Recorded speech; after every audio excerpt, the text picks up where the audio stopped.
What if I told you that one small act of kindness on a cold New Year's Eve completely changed the life of a struggling boy forever? A story where fate disguised itself as a missing suitcase and where one good heart turned a lonely night into a new beginning.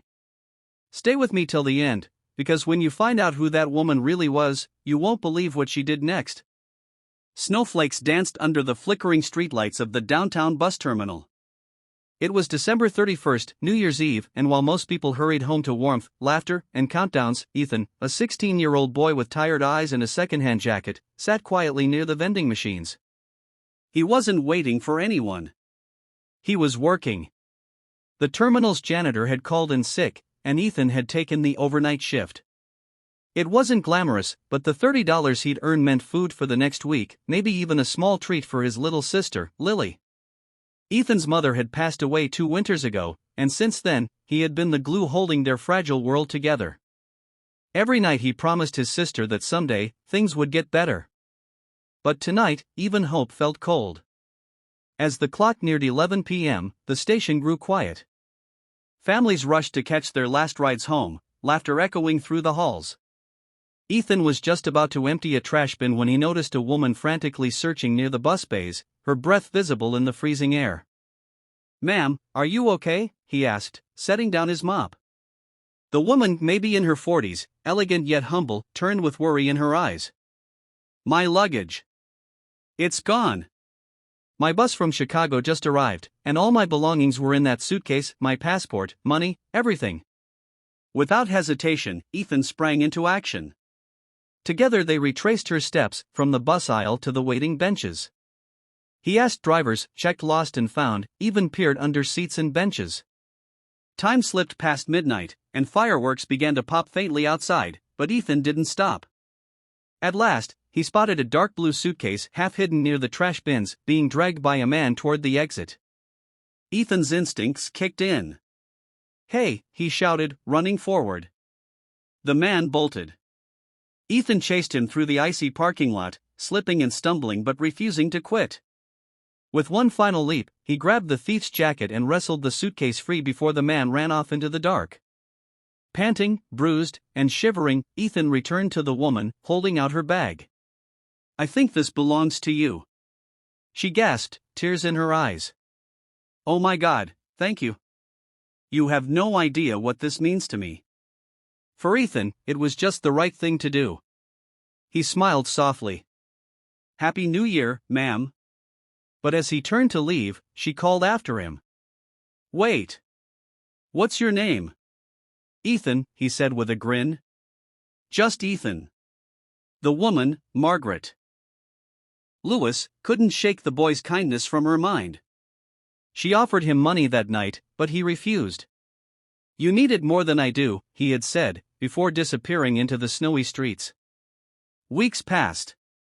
Ethan went back to juggling school and odd jobs, sweeping, stocking shelves, running errands.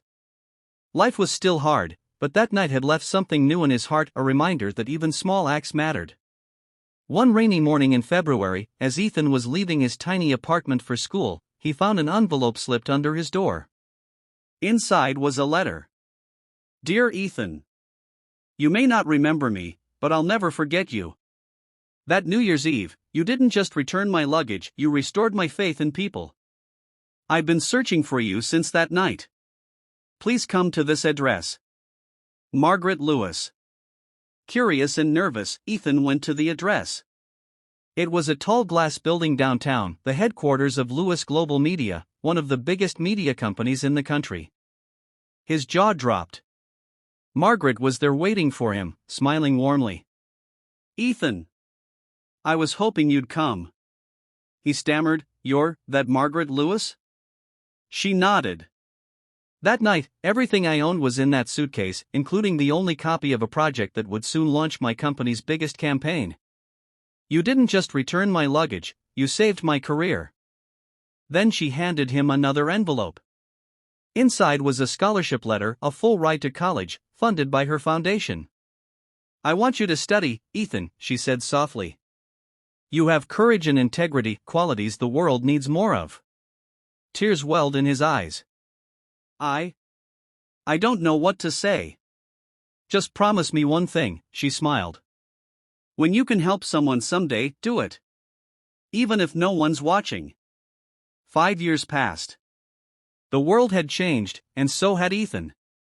He walked across the stage of his college graduation, wearing the same second-hand jacket, the one from that New Year's Eve, beneath his gown. He had majored in business and communications, inspired by Margaret's story. But what made him proudest wasn't the degree, it was what he had built along the way. Ethan had founded a non-profit organization called Lost and Found Hearts, dedicated to helping families recover lost belongings, reconnect after disasters, and rebuild lives. It started small, a few volunteers, a borrowed office, but it had grown into something powerful. At the ceremony, Margaret sat in the front row, clapping with tears in her eyes. When the dean called Ethan's name, she stood and cheered louder than anyone else. Afterward, Ethan approached her. "You changed my life," he said quietly. She shook her head. "No, Ethan. You changed mine first." Cut to another New Year's Eve, 5 years later. The city lights shimmer. Families gather under fireworks. In the middle of the crowd stands Ethan, now in his 20s, holding a microphone on stage as his foundation's new community center opens. Behind him, a banner reads, "New Year, New Hope." He smiles at the crowd. 5 years ago tonight, I was just a boy mopping floors. I didn't know where my life was headed. But a small act of kindness, helping a stranger find her suitcase, became the start of something much bigger. So tonight, as the clock strikes 12, remember, every choice, no matter how small, can change a life, maybe even your own. The countdown begins. 10, 9, 8. Margaret stands in the crowd, smiling proudly. 3, 2, 1. Fireworks explode across the sky. The screen fades to black. He thought he was just returning a bag. But what he really returned was hope. Because sometimes, the greatest gifts don't come wrapped in ribbons, they come from hearts brave enough to care. So tell me, if you were Ethan that night, would you have stopped to help?